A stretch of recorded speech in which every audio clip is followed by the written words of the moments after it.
মনটা যদি হইতো ফুবাল হাওয়া, হইতো যদি শুভ্র কবুতর, মেঘের ডানায় বাসিয়ে দিতাম মদিনারি পথে, যেথায় আমার প্রিয় নবী ঘুমায় নিরন্তর, যেথায় আমার প্রিয় রাসূল ঘুমায় নিরন্তর। আল্লাহুম্মা সাল্লি আলা, তোমারি জন্য মন কাঁদে, আখি কাঁদে, ভুবন কাঁদে, হে রাসূল তোমারি জন্য মন কাঁদে, আখি কাঁদে, ভুবন কাঁদে, শুধু বেদনায় স্মৃতিগুলো এসে বাসা বাঁধে। আল্লাহুম্মা সাল্লি আলা।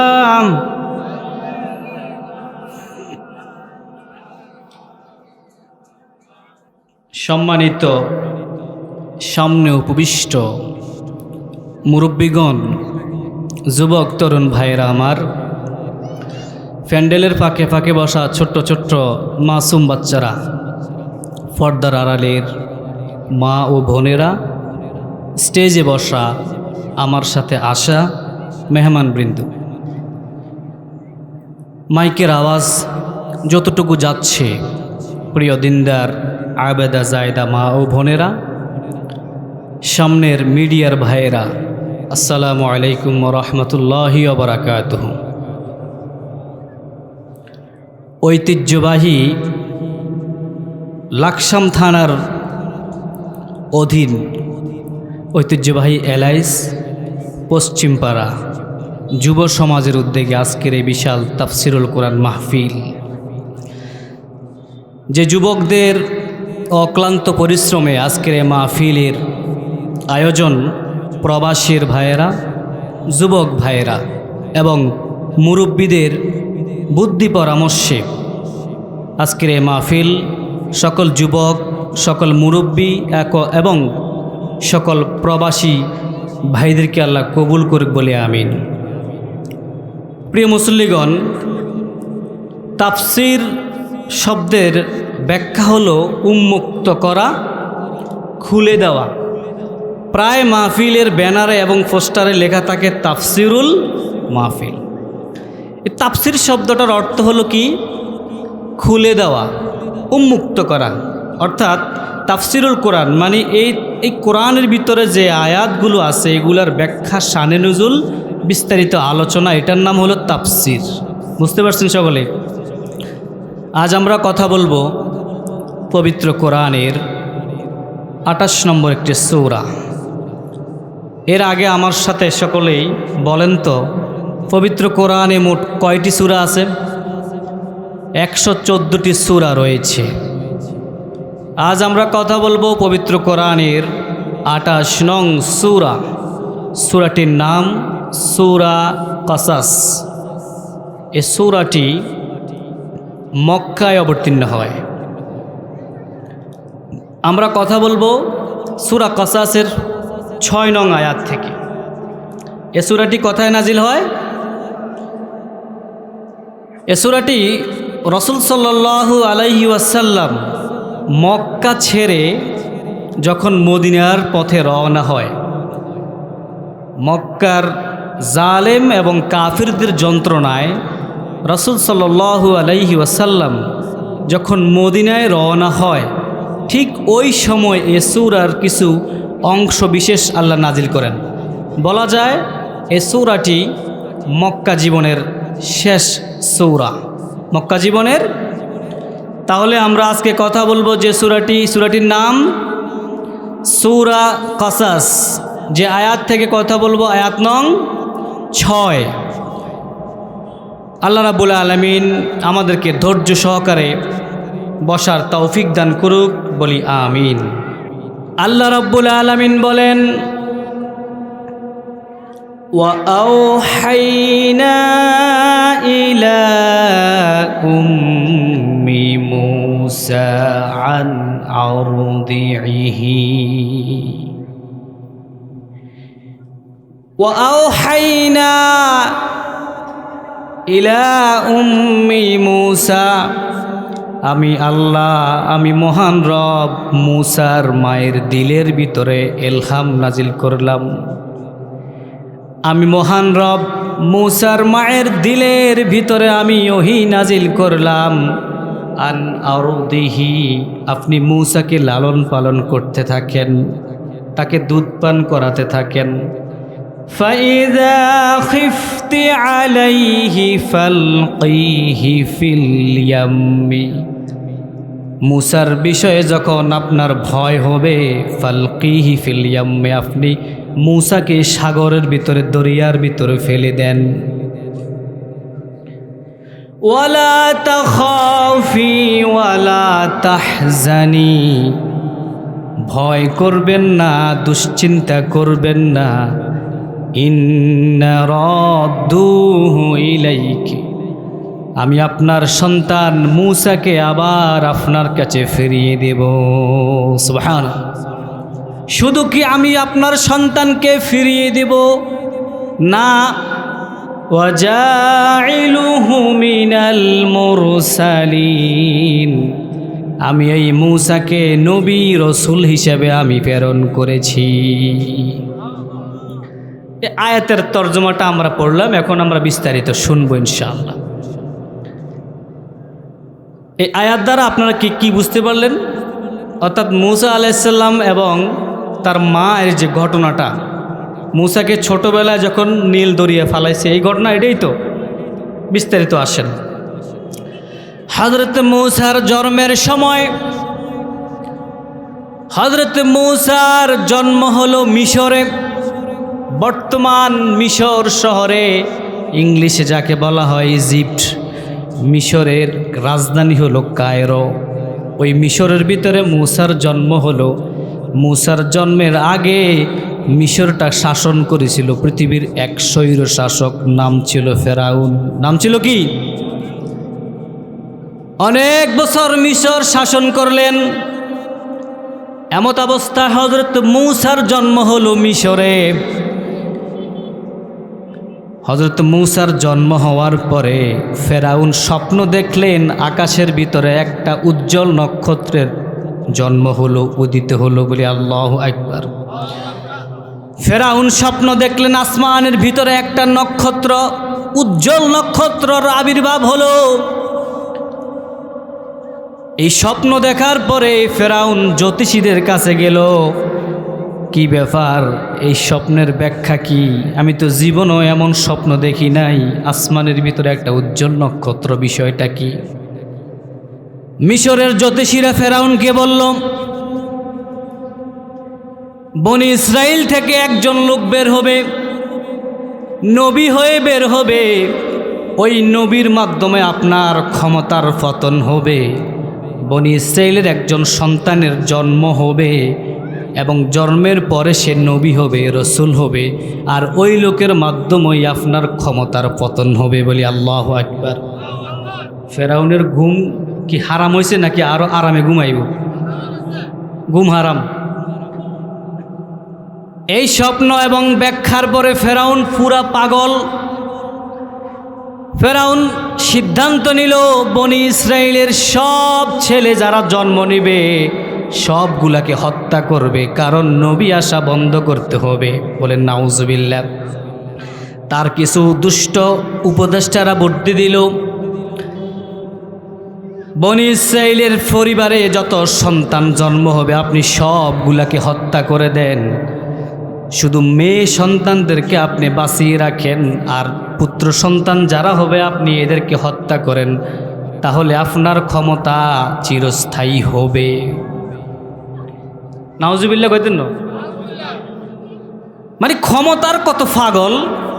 বনি ইসরাইলের সব সন্তানগুলোকে হত্যা করবে যাতে করে তার রাজত্ব ঠিক থাকে। ফেরাউন যেই সিদ্ধান্ত নিল, ওই সিদ্ধান্ত রাষ্ট্রীয়ভাবে ঘোষণা হলো। 1 বছর না যেতেই সিদ্ধান্ত কার্যকর হয়ে গেল। ছোট ছোট মাসুম বাচ্চা যারা জন্ম নেয়, সদ্য ভূমিষ্ঠ হওয়া সন্তানগুলোকে হত্যা করে ফেরাউন বাহিনী। নাউজুবিল্লাহ। এভাবে কয়েক বছর চলল। চলার পরে কিছু লোক ফেরাউনকে বলল, এভাবে যদি সব পুত্র সন্তান আমরা হত্যা করি, ভবিষ্যতে রাষ্ট্র পরিচালনার জন্য কোনো ছেলে পুত্র সন্তান খুঁজে পাওয়া যাবে না। তাহলে কি করব?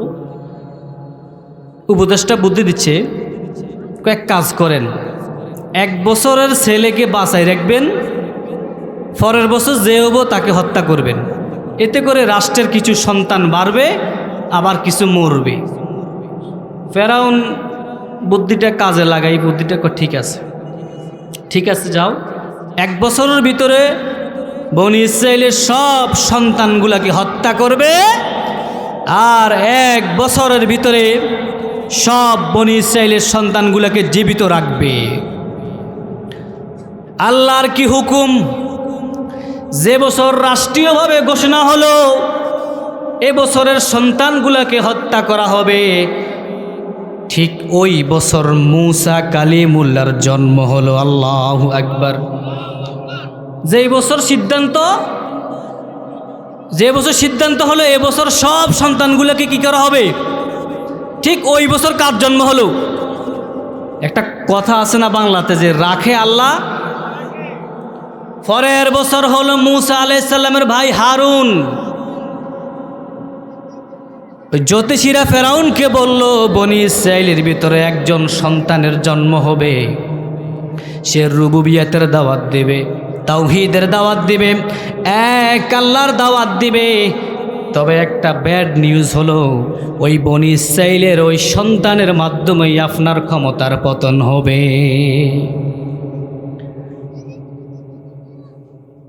সিদ্ধান্ত হলো রাষ্ট্রীয়ভাবে 1 বছরের সন্তানগুলোকে হত্যা করো। ওই বছরে মূসা কালিমুল্লাহর জন্ম হলো। ঠিক ওই অবস্থায় আল্লাহ রাব্বুল আলামিন সূরা কসাসের 6 নম্বর আয়াত নাজিল করেন, ওয়া আওহাইনা ইলা উম্মি মূসা, ও মূসার মা, আমি আপনার দিলের ভিতরে ওহী নাজিল করলাম, আমি আপনাকে ইলহাম নাজিল করলাম, আন্না আরদিহি, আপনি আপনার মূসাকে দুধ পান করাতে থাকেন, লালন পালন করতে থাকেন। ফাইদা খিফতি আলাইহি, যদি রাষ্ট্রীয়ভাবে সিদ্ধান্ত হয় ওকে হত্যা করা হবে, তাহলে আপনি কি করবেন? ফালকিহি ফিল ইয়াম্মি, আপনি মূসাকে দরিয়ার ভিতরে নিক্ষেপ করে দিবেন, তবে ভয় করবেন না। ওয়ালা তাখাফি ওয়ালা তাহজানি, চিন্তা করবেন না। ইন্না রাদুহু ইলাইকি, আপনার ওই মূসাকে আমি রব, আমি আল্লাহ আবার আপনার কাছে ফিরিয়ে দেব। আল্লাহু আকবার। আল্লাহ মূসা আলাইহিস সালামের মাকে বলছে যে, যদি দেখেন যে ফেরাউন সরকার হত্যা করা শুরু করছে, তখন আপনার সন্তানকে কি করবেন? ফালকিহি ফিল ইয়াম্মি, সাগরের ভিতরে ভাসিয়ে দেন।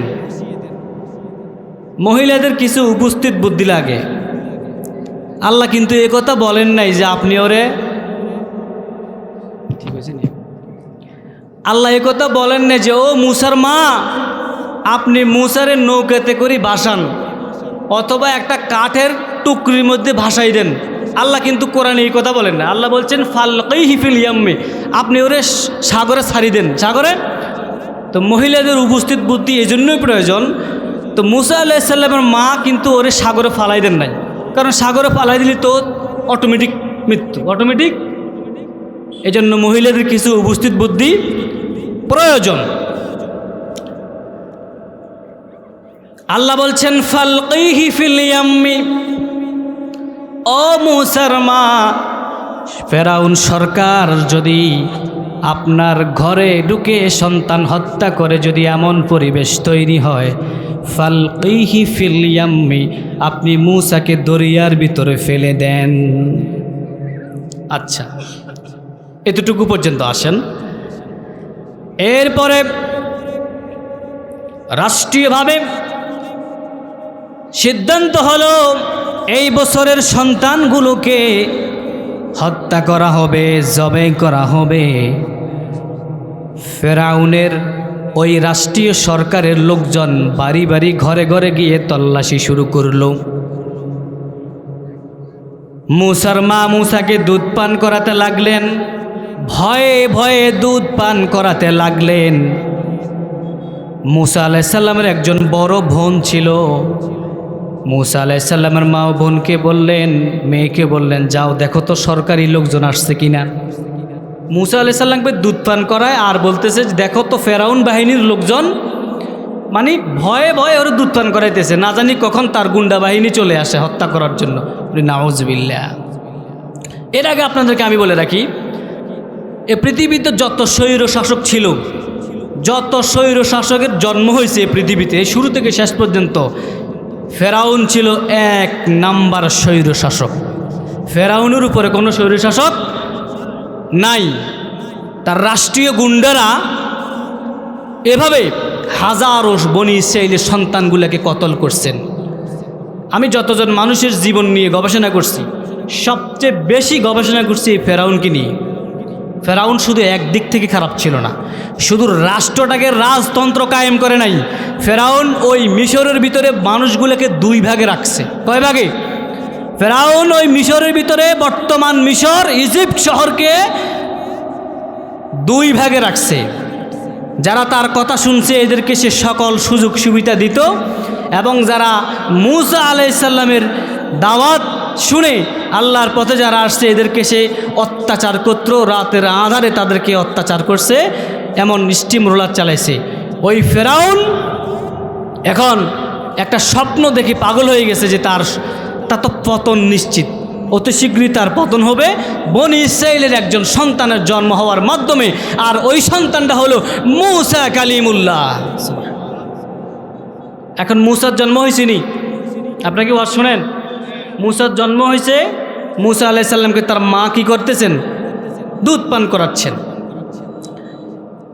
এমন অবস্থায় ফেরাউন সরকার বাহিনী চলে আসলো বাড়িতে বাড়িতে, কারণ রাষ্ট্রীয় ঘোষণা অনুযায়ী এই বছর বনি ইসরাইলের সন্তানগুলোকে হত্যা করার কথা। মূসা আলাইহিস সালামের একজন বোন ছিল বড়, মা বললেন বাইরে গিয়ে দেখো ফেরাউন সরকারের লোকজন আসছে কিনা। ছোট্ট ওই মেয়েটা বাহিরে গিয়ে খোঁজ নিয়ে আসলো, মা সর্বনাশ হয়ে গেল, আমাদের বাড়ির আশেপাশে সবগুলো মানুষ পালায়ন করতেছে, ঘর বাড়ির ভিতরে আগুন জ্বালিয়ে দিল ফেরাউন সরকারের দুষ্ট লোকেরা, আর সদ্য নবজাতক শিশুগুলাকে হত্যা করতে লাগলো। কার ঘরে সন্তান আছে না নাই মা আমি জানি না, কিন্তু আমার ঘরে তো আমার ভাই মূসা আছে।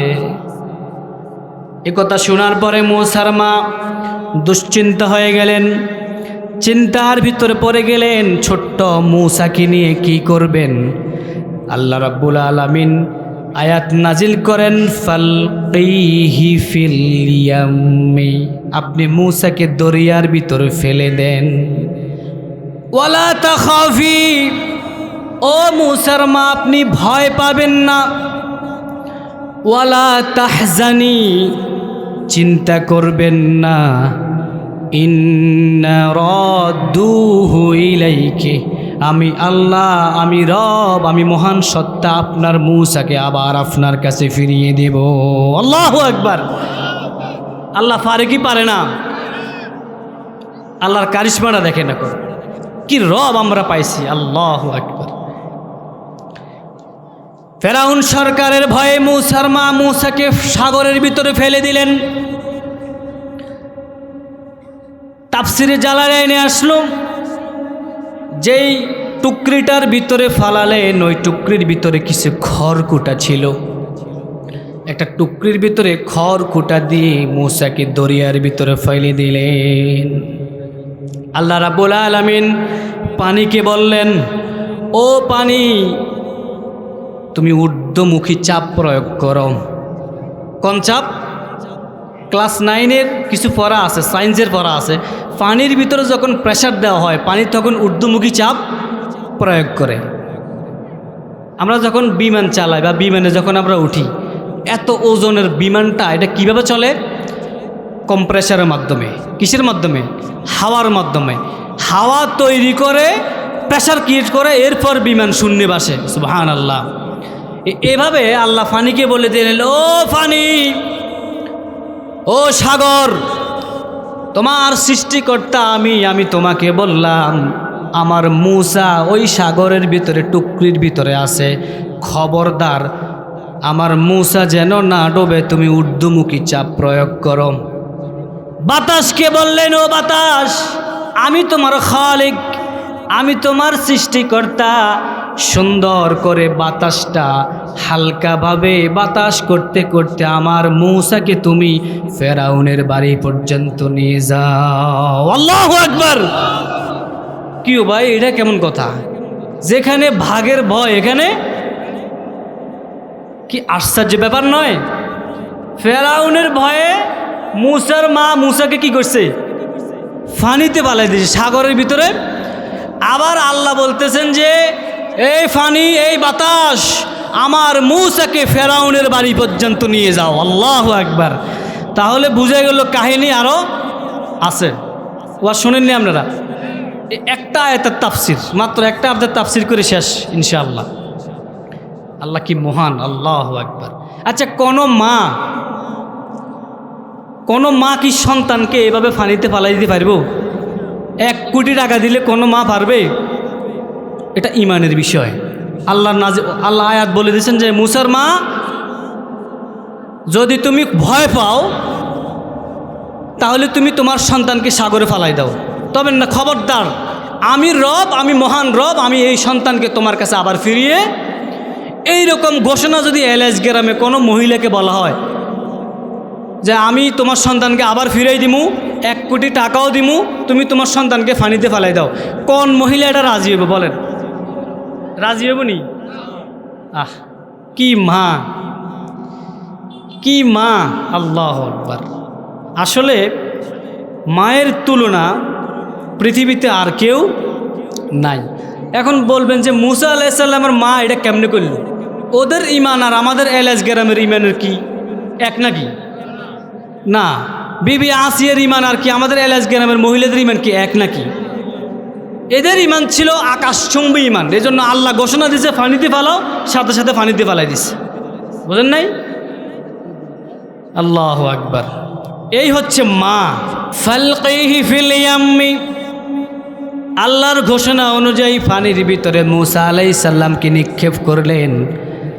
আল্লাহ পানিকে বললেন, ও পানি, ঊর্ধ্বমুখী প্রেসার প্রয়োগ করো। বাতাসকে বললেন, ও বাতাস, খবরদার, খবরদার, আমার মূসা যেন ডানে বামে কোনো দিকে না যায়, সরাসরি ওই স্বৈরাচার বাদশাহ ফেরাউনের বাড়ি পর্যন্ত নিয়ে যাও। আল্লাহু আকবার। সাগরের এক মাথায় ছিল মূসা আলাইহিস সালামের বাড়ি, আরেক মাথায় ছিল কার বাড়ি? ফেরাউনের বাড়ি। বিকাল বেলায় ফেরাউনের স্ত্রী আসিয়া, বিকাল বেলায় তিনি বাতাস খাচ্ছেন, সাগর পাড়ে বাড়ি, বাতাস খাচ্ছেন। তিনি দেখতে পাইলেন সাগরের কুল ঘেঁষে একটা টুকরির ভিতরে কি যেন একটা ভেসে আসতেছে। আল্লাহু আকবার। সকলের ভিতরে কিউরিওসিটি জাগলো, কি এটা কি আসতেছে? সবাই অপেক্ষায় রইল ওই টুকরির জন্য। কাছে যখন আসলো, এর আগে বলে রাখি আপনাদেরকে, ফেরাউনের স্ত্রী তখনও ইমান আনে নাই, তখনও বিবি আসিয়া ইমান আনছে পরে, তখনও তিনি তার ইমান আনা। তবে যতগুলো তাফসির আমি পড়েছি, যতগুলো তাফসির দেখছি, ইমান আনার আগেও বিবি আসিয়া ভালো ছিল, ইমান আনার পরে তার ইমান বাড়ার কারণে সে আরও ভালো হয়েছে।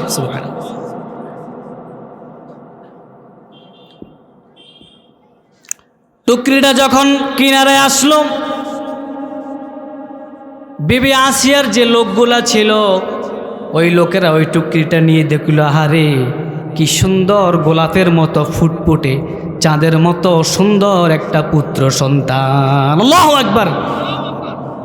এক একজনে কোলে নেয়, একজনে চুমা দেয়। এই সন্তানটা কার?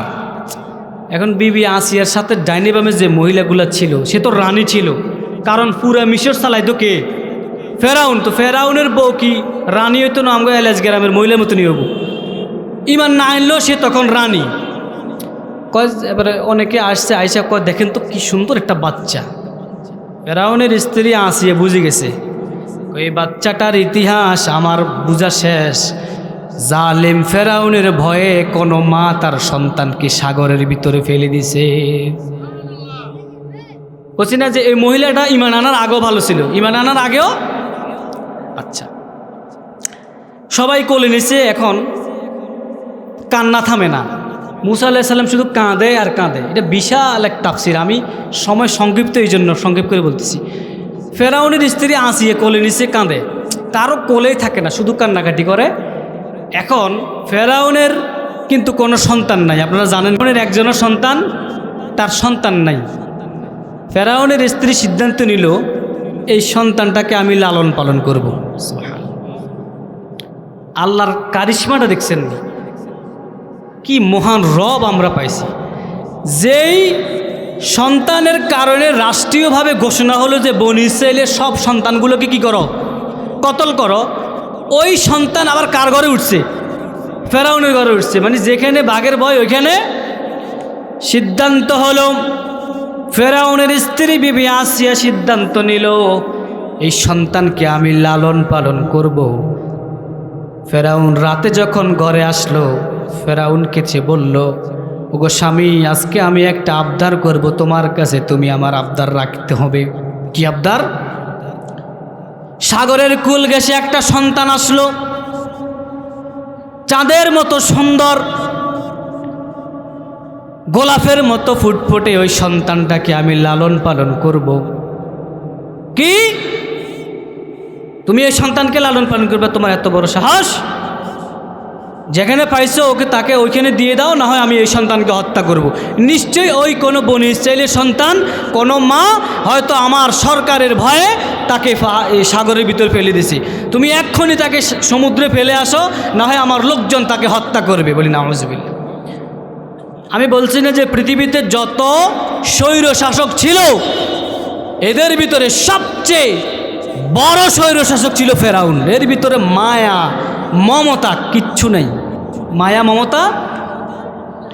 আমি আমার তাফসীর ভিতরে বলছিলাম যে মহিলাদের কিছু উপস্থিত বুদ্ধির প্রয়োজন আছে, উপস্থিত বুদ্ধির। তো বিবি আসিয়া এখন বুদ্ধি খাটাইলে কিভাবে এই সন্তানকে আমার কাছে রাখা যায়, কিভাবে এই সন্তানকে আমার কাছে রাখা যায়। ফট করে বুদ্ধি করছে, এদের তো আবার সন্তান নাই। এদের কি নেই? তুমি তো আমাদের সন্তান দিতে পারোই না, আমাদের তো একটা সন্তান নাই। পুরুষ হিসাবে তুমি ব্যর্থ, আমাকে একটা সন্তান দিতে পারো না, আর আমি এই সন্তানকে লালন পালন করব, তুমি এখানেও কাউন্টার করতেছ।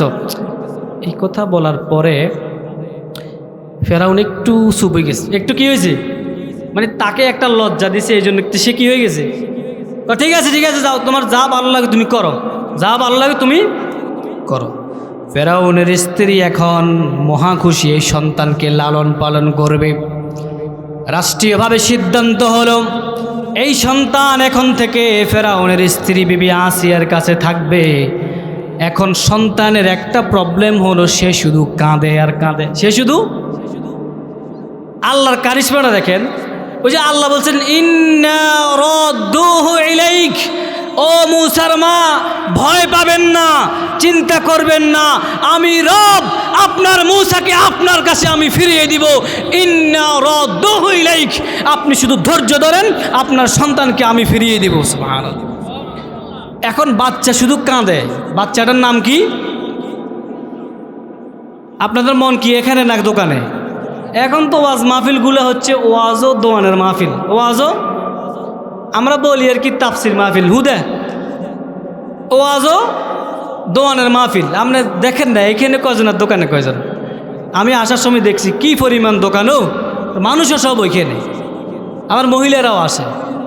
কেমন মহিলা আমি বুঝি নাই, কেমন পুরুষ এরা এই মেইন রোড পার হয়ে ওইখানে যায়, কেনাকাটা করবো, বাচ্চারা ফলাফাইনি কেনাকাটা করবো, মহিলারাও এখানে আসে। একটা কথা মনে হয়েছে, বলতাম নি, রাসূল সাল্লাল্লাহু আলাইহি সাল্লাম বলছেন দাইয়ুজ কখনো জান্নাতে, আর দাইয়ুজু লা ইয়াদখুলুল জান্নাহ। সাহাবারা প্রশ্ন করলেন, ইয়া রাসূলুল্লাহ দাইয়ুজ কারা, দাইয়ুজ কে হবে, দাইয়ুজ কে? রাসূল বললেন দাইয়ুজ ওই ব্যক্তি যে ঘরের ভিতরে পুরুষ, তার পুরুষত্ব থাকার পরেও, তার কন্ট্রোলিং পাওয়ার থাকার পরেও তার স্ত্রী বেপরদা চলে, ওই পুরুষ দাইয়ুজ। সাহাবারা বলেন, ইয়া রাসূলুল্লাহ দাইয়ুজ কি শুধু পুরুষ হবে? রাসূল বললেন লা, দাইয়ুজ মহিলাও হবে, ওই মহিলা যিনি সংসার চালায় কিন্তু তার মেয়েটা বেপরদায় চলে, ওই মহিলাও দাইয়ুজ হবে, ওই পুরুষও দাইয়ুজ হবে। এখন দাইয়ুজ হওয়ার শখ আমাদের আসেনি? যদি আপনি পুরুষ হিসাবে পুরুষত্ব পান, কন্ট্রোলিং পাওয়ার পান, আজ থেকে সংসারের ভিতরে আলটিমেটাম দেন। আজকে ওয়াজ শুনছি, নরফাটির হুজুরে বলে গেছে তোমার কারণে আমি জাহান্নামে যেতে পারবো না, ও সন্তান আমি তোমার কারণে জাহান্নামে যেতে পারবো না। আমি বলে দিলাম আজ থেকে তুমি বাইরে যাওয়ার সময় আমার অনুমতি নিবা, কারণ আমি তোমার কারণে জাহান্নামে যেতে পারবো না। তুমি জাহান্নামে যাও, তোমার জন্য আমার রব যেন আমাকে জাহান্নামের আগুনে না পোড়ায়। আজ থেকে পুরুষগণ এই ওয়াদা করতে পারবেন তো ইনশাআল্লাহ? ইন্না রাদ্দুহু ইলাইকি, আল্লাহ বলেন ও মূসার মা ধৈর্য ধরেন, আমি আপনার মূসাকে আবার আপনার কাছে ফিরিয়ে দেব। ইতিমধ্যে মূসা আলাইহিস সালামের কান্না বেড়ে গেল, কান্না থামে না, কোনোভাবেই কান্না থামে না। বিবি আসিয়া কতক্ষণ কোলে নেয়, চুমু দেয়, কান্না থামে না, কতক্ষণ এ পাশে নেয় ও পাশে নেয়, কোনোভাবেই কান্না থামে না। রাষ্ট্রীয়ভাবে সিদ্ধান্ত হলো একজন মহিলা খুঁজে বের করো, ধাত্রী খুঁজে বের করো যে কিনা ওকে দুধ পান করাবে এবং তাকে কোলে নেবে, ওই সন্তানের কান্না থামবে। রাষ্ট্রীয়ভাবে এলান হলো, ঘোষণা হলো, আশেপাশে কোনো মহিলা যদি থাকে ফেরাউন সরকারের বাড়িতে যেন ইন্টারভিউ দেয়, বাচ্চাকে কোলে নেওয়া আর দুধ খাওয়ানোর জন্য অনেকগুলো মহিলা আসলো। একজন মহিলার কাছেও ছোট্ট মূসার কান্না থামে না। আল্লাহু আকবার। প্রতিমধ্যে রাষ্ট্রীয় সরকারি লোকজন বের হয়ে গেলেন, ফেরাউনের সরকারি লোকজন বের হয়ে রাস্তায় রাস্তায় বাড়িতে বাড়িতে খোঁজ খবর নিতে লাগলেন, কোন এমন মহিলা আছে ছোট্ট মূসাকে লালন পালন করবে, কান্না থামাবে।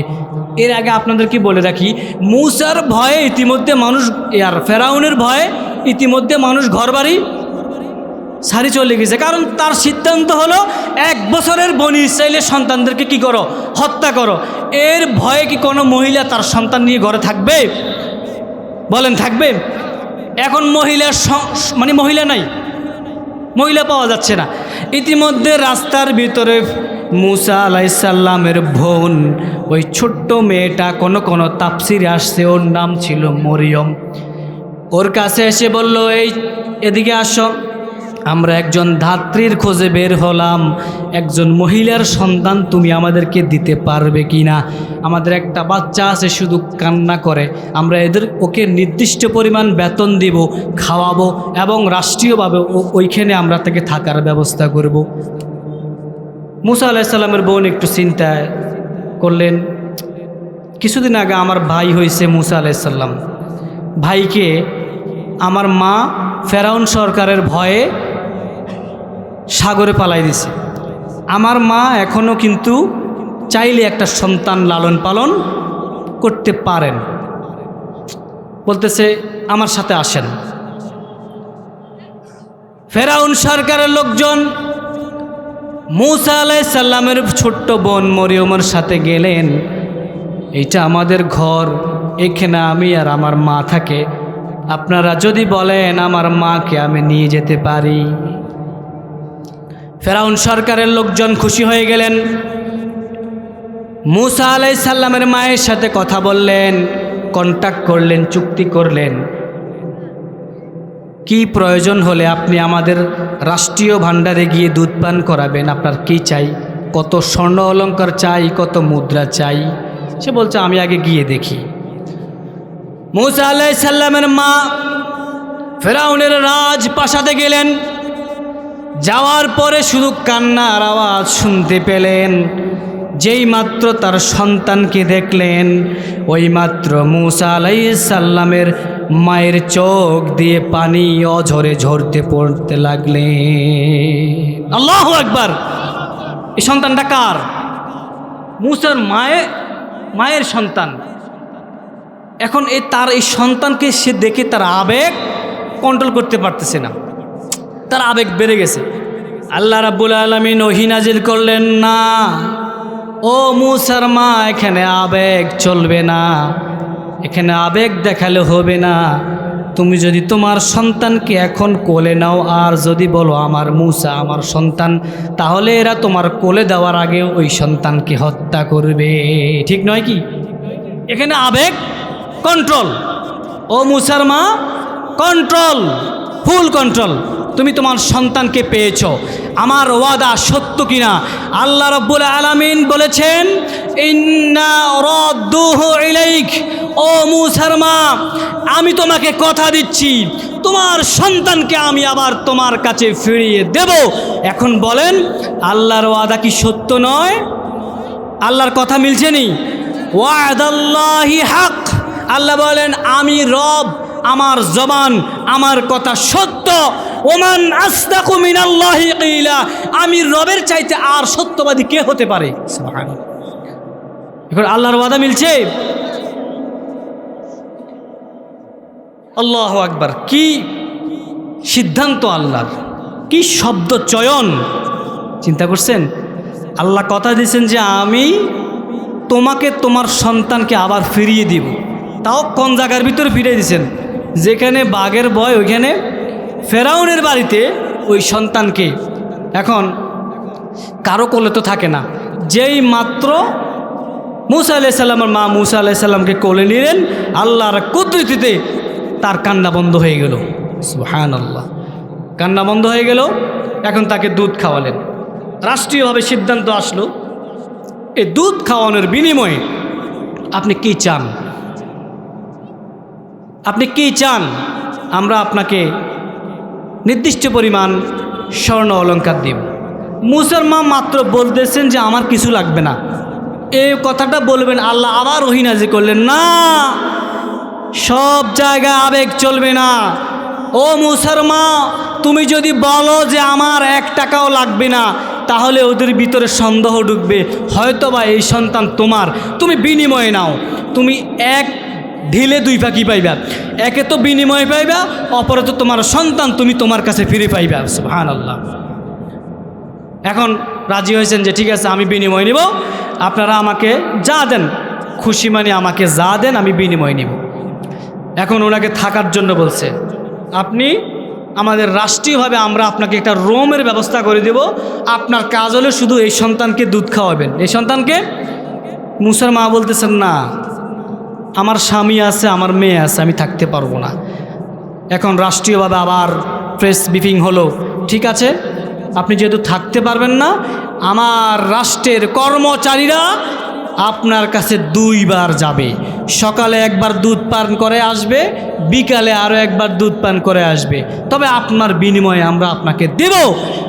সম্মানিত এলএস গ্রামের প্রিয় মুরব্বীগণ, যুবক ভাইয়েরা আমার, পর্দার আড়ালের মা ও বোনেরা, আল্লাহ রাব্বুল আলামিন সূরা কসাসের এই 6 নম্বর আয়াতে আল্লাহ যে শব্দ চয়ন ব্যবহার করেছেন, সবাই বলেন তো যে আল্লাহর ওয়াদা সত্য কিনা? আল্লাহ বলেছেন, ইন্না রাদ্দুহু ইলাইক। ইন্না শব্দটি হরফে মুসাব্বা বিল ফেল। এই শব্দটা কোরআনের আগে আসে শুধুমাত্র দৃঢ়তা প্রকাশের জন্য। আলেম যারা আছেন তারা বুঝবেন, ইন্না শব্দটা শুধুমাত্র আল্লাহ ব্যবহার করেন কনফিডেন্সের সাথে, দৃঢ়তার সাথে, ওভার কনফিডেন্সের সাথে। মনে করেন আমি লাকসাম যাব আর আমি অবশ্যই লাকসাম যাব, এই শব্দ দুটির ভিতরে পার্থক্য আছে কি না? আমি লাকসাম যাব আর অবশ্যই লাকসাম যাব, এর ভিতরে পার্থক্য আছে না? এই ইন্না শব্দটার অর্থ হলো অবশ্যই, ওভার কনফিডেন্স, আমি রব, আমি আল্লাহ, আমি প্রভু। মূসার মা, তুমি শুনে রাখো, তোমার ওই সন্তানকে আমি তোমার কোলে ফিরিয়ে দিব, আমার ওয়াদা সত্য। এখন সকলে উচ্চ সুরে বলেন, আল্লাহর ওয়াদা সত্য কিনা? আল্লাহ যা বলছেন আল্লাহ ফিরিয়ে দেন নাই, সন্তানও পাইছে, বিনিময়ে পাইছে। শুধুমাত্র আল্লাহর উপর তাওয়াক্কুল থাকতে হবে। প্রিয় মুসলমান ভাইগণ, এই আয়াতের দুইটা শিক্ষা, এই সূরা কসাসের 6 নম্বর আয়াতের দুইটা শিক্ষা। একটা শিক্ষা হলো যে আল্লাহর উপর যদি কোনো বান্দা ভরসা রাখে, তার দুনিয়া, হাসর, নসর, মিজান, ফুলসিরাত সব কিছুতে তার অভিভাবক হবে স্বয়ং মহান রব। সুবহানাল্লাহ। আল্লাহ বলেন, আল্লাহু ওয়ালিয়ুল্লাযীনা আমানু, আমি মহান রব ইমানদার বান্দাদের অভিভাবক। আল্লাহু ওয়ালিয়ুন, ওয়ালি শব্দের অর্থ হচ্ছে অভিভাবক, বন্ধু। আল্লাহু ওয়ালিয়ুল্লাযীনা আমানু, ও মুমিন বান্দারা, এলআইসির যুবক ভাইরা, মুরব্বীগণ, তোমাদের কোনো চিন্তা নাই, আমি রব, তোমরা যারা ঈমান এনেছো, আমি তোমাদের অভিভাবক, আমি তোমাদের অভিভাবক। আমার উপর ঈমান আনো, তাওয়াক্কুল করো, নামাজ 5 ওয়াক্ত পড়ো, রোজা রাখো, হক কথা বলো, ইসলামী আন্দোলনের সাথে থাকো। আমি রব কথা দিচ্ছি, তোমরা অবশ্যই অবশ্যই সফল হবে। আর আমি মহান রবের ওয়াদা সত্য। ওমান আসদাকু মিনাল্লাহি কিলা, আমি রবের চাইতে এ পৃথিবীতে সত্যবাদী আর কেউ। আচ্ছা, কোন মাটা এই ইমানি পরীক্ষায় পাস করবে বলেন? কোন মা এই ইমানি পরীক্ষায় পাস করবে? একটা আয়াতের যদি মুসলমান বোঝে, এই একটা আয়াত সূরা কসাসের 6 নম্বর আয়াত যদি মুসলমান বোঝে, তার জীবন পরিবর্তন হয়ে যাবে। আল্লাহ শুধু এখানে এত বেশি ওয়াজও করেন নাই, এক আয়াতে কি বেশি ওয়াজ আসেনি? আল্লাহ বলছেন, ফেরাউনের সরকার যদি আসে, মূসাকে ফানিতে ফালাই দাও। আল্লাহ এখানে আশেপাশে ডাইনে বামে কিচ্ছু বলেন নাই। কেমনে ফালাইবে, কি নৌকাতে ফালাইবে না টুকরিতে ফালাইবে, সকালে ফালাইবে না বিকেলে ফালাইবে, আল্লাহ কিচ্ছু বলেন নাই। ফেরাউনের লোক আসবে, সরাসরি পানিতে ফালাই দাও। তবে হ্যাঁ, আমি রব ওই সন্তানকে তোমার কাছে ফিরিয়ে দিব যদি তুমি আমি আল্লাহর উপর ভরসা থাকে। মূসা আলাইহিস সালামের মায়ের ভরসা আল্লাহর উপর ছিল কি না? প্রিয় মুসল্লিগণ, আসুন, আমার সময় সংক্ষিপ্ত। লাকসাম থানার অধীনের ঐতিহ্যবাহী এলআইস গ্রাম, আমার ডানে বসা ইঞ্জিনিয়ার একেএম সিরাজুল হক সাহেব, আমার বামে বসা আমার জুমা মসজিদের সেক্রেটারি সাহেব নুরুন নবী সাহেব, আমার সামনে বসা এলআইস গ্রামের পশ্চিম পাড়ার সম্মানিত যুবক ভাইয়েরা, মাইকের আওয়াজের প্রিয় মা ও বোনেরা, আপনারা সকলেই জানেন এই এলআইস পশ্চিম পাড়ায় দীর্ঘ অনেক দিন কোরআনের মাহফিল হয় নাই, ঠিক নয় কি? এখন এই তাফসিরুল মাহফিল হওয়াতে আপনারা খুশি না বেজার? আল্লাহ রাব্বুল আলামিন যেন প্রতি বছর এই জমিনের ভিতর তাফসিরুল কোরআন মাহফিলের অবস্থা যেন জারি রাখে, বলি আমিন। প্রিয় মুসল্লিগণ, আমরা অনেক সময় কথাবার্তা মাকে কষ্ট দিয়ে ফেলি, দিই না? আমরা যখন বালেগ হই, আমরা মাকে কষ্ট দিই। তোর বাইরে আপনি কি বুঝেন, এরকম ধমক সূচক আমরা কিছু কথা বলি। কাকে? মাকে।